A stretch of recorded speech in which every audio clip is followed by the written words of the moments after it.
Hoje, o tema será traços de um grande vulto da história do Brasil. Nós somos acostumados a reverenciar os nossos heróis, geralmente políticos e militares, em combates, em revoluções, em guerras. Mas hoje eu vou abrir uma exceçãozinha para traçar alguns fatos da vida de um grande brasileiro, que, por sinal, a época que estamos passando lembra muito as suas atividades científicas em prol do Brasil. Trata-se de Oswaldo Cruz. Oswaldo Cruz sempre foi um jovem estudioso. Alguns biógrafos dele divergem um pouco, uns dizendo que ele foi o indivíduo predestinado para se dedicar às ciências. Outros dizem que foi produto de altos estudos. Ou uma coisa ou outra, o que é fato é que Oswaldo Cruz, ele fez os seus primeiros estudos de biologia em São Paulo. Foi quando começou a despertar uma certa atitude dele em ir estudar fora do Brasil, porque as técnicas no exterior eram mais proveitosas. E isso ele adquiriu com os seus conhecimentos de biologia e de infectologia, e formou-se em medicina e foi residente num dos maiores institutos que existia na época na Europa. Era onde se agrupavam para fazer pesquisas talvez os maiores sábios daquela época no campo da pesquisa bioquímica.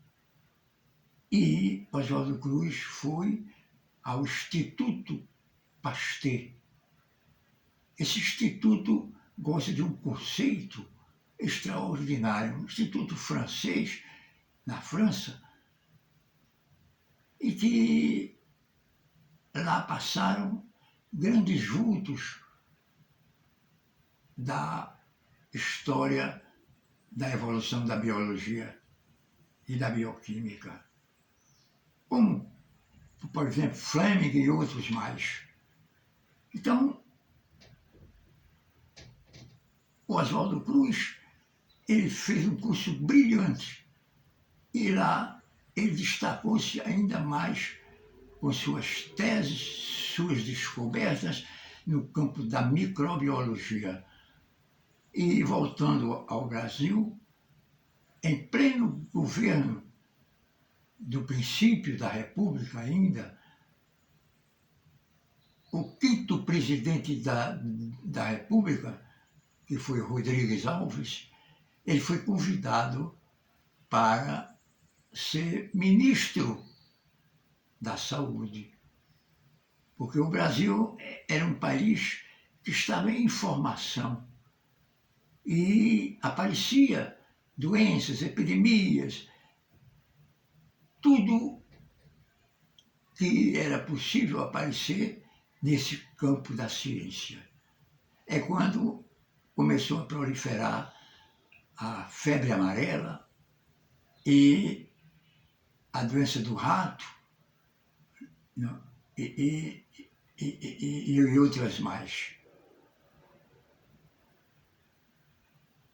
Tornou-se uma epidemia no Brasil.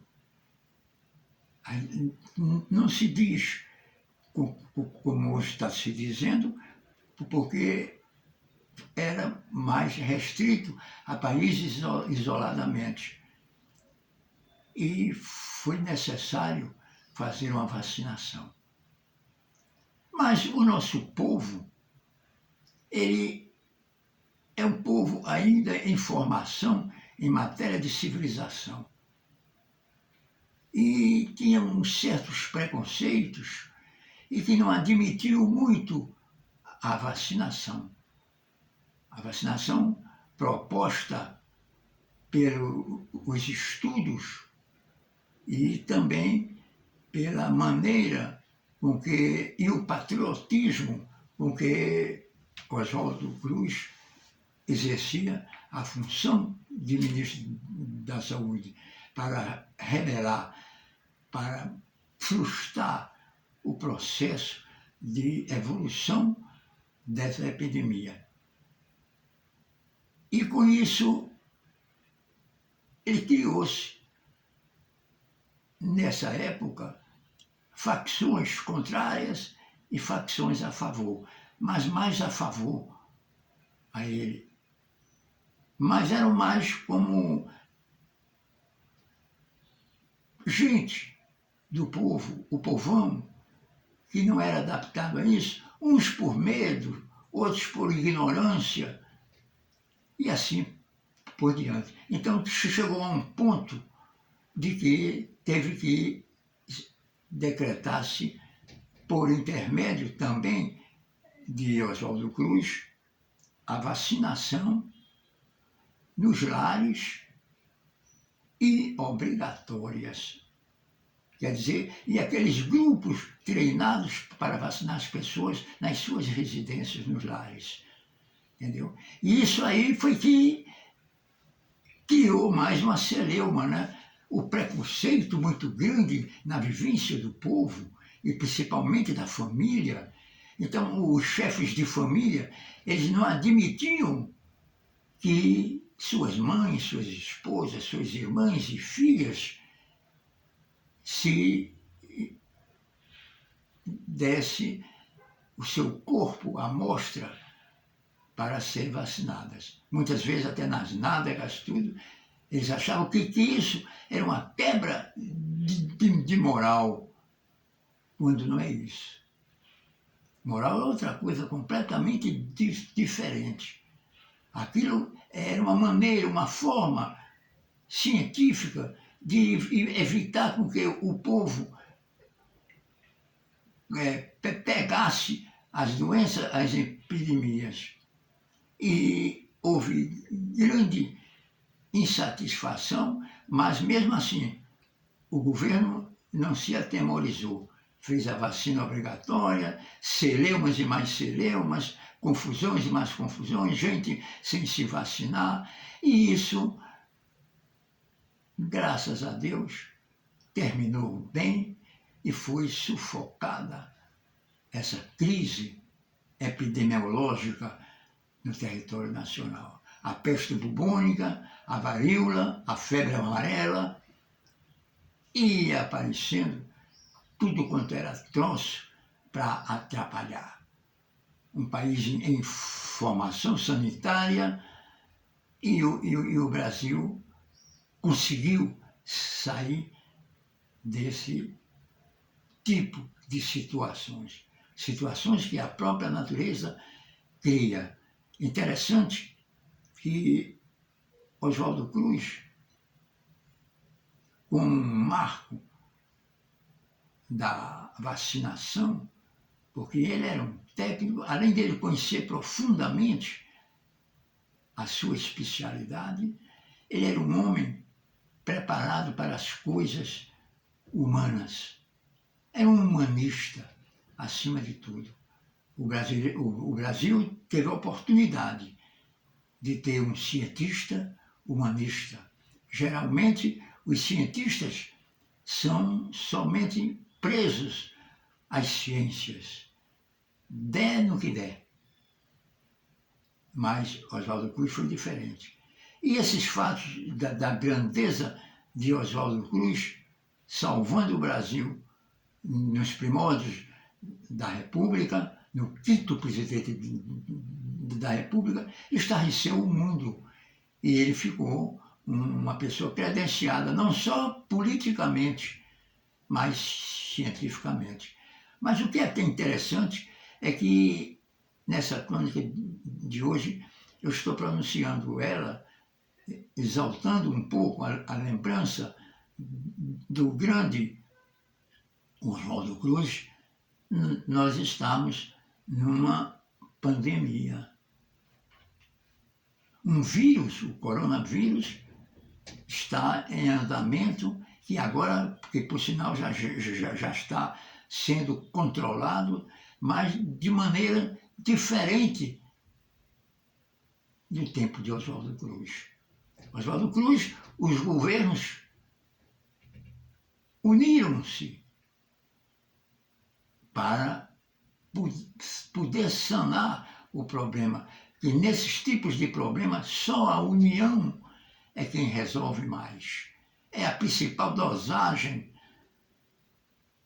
para se ter um efeito satisfatório, é a união.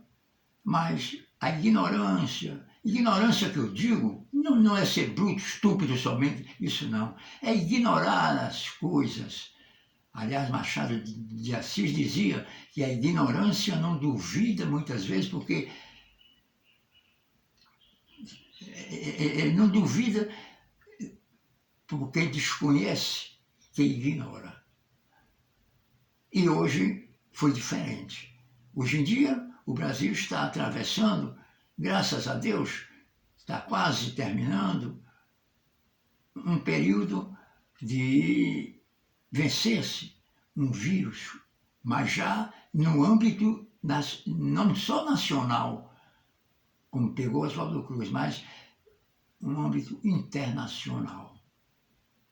Os países europeus, asiáticos, africanos, todos eles. E em torno disso criou-se também uma celeuma, grupos, mas só que grupos mais perigosos, porque aí foram grupos não só científicos, ou mesmo grupos populares com seus preconceitos de educação, ou de moral, ou de falsa moral, seja lá o que for. Mas o que é fato é que hoje em dia foram grupos econômicos fazendo negociadas com vacina e grupos políticos querendo tirar proveitos também da parte política. E isso fez com que o Brasil caminhasse mais lentamente por causa dessa problemática que surgiu. Aí não foi mais uma problemática científica só, aí passou a ser uma problemática unicamente também social, não é? Política e até, vamos dizer, ideológica. Entendeu? Mas o que é fato é que o Brasil é uma nação que, ela, apesar de não ter uma formação cultural muito sólida, é um povo bom, um povo digno, um povo patriótico, e foi vencendo essas barreiras, devagarinho, cumprindo as determinações, outros não cumpriam, outros cumpriam, até mesmo autoridades altas da nação não cumpria as determinações que os médicos mandavam, os sanitaristas mandavam, como o uso de máscara, aglomerações e outras coisas que eu valho. Então misturaram muito as coisas, mas tudo isso parece que há um grande médico para a nação brasileira. Esse médico é aquele que vive buçado sobre as grandezas incomensuráveis. É aquele doutor que na hora H ele resolve as problemáticas do nosso povo, seja ela Quais foram? E o Brasil vai caminhando gradativamente com os exemplos de Oswaldo Cruz, os contratempos da atualidade, mas vai sanando esse problema, porque na vida tudo é relativo. Quando caminhamos, encontramos sempre alguns obstáculos. Não só encontramos flores, mas quando encontrarmos flores, vamos seguir normalmente essa caminhada. Mas quando encontrares pedras no caminho, confie sempre naquele que é o médico dos médicos, é o arquiteto dos arquitetos, é o arquiteto do universo, que é o nosso Deus. Então, a nação brasileira, ela por crises científicas, artísticas, literárias, políticas, ela sempre se sai bem, porque confia sempre na sua religiosidade, na sua fé em Deus, e Deus está sempre olhando para todos nós, independentemente de facções ricas, pobres, médias, miseráveis. O que é fato é que é um povo, e esse povo é o Brasil, que confia sempre no progresso de seu povo. E tenho certeza que essa epidemia já vai ser sanada com os exemplos de Oswaldo Cruz. Muito obrigado.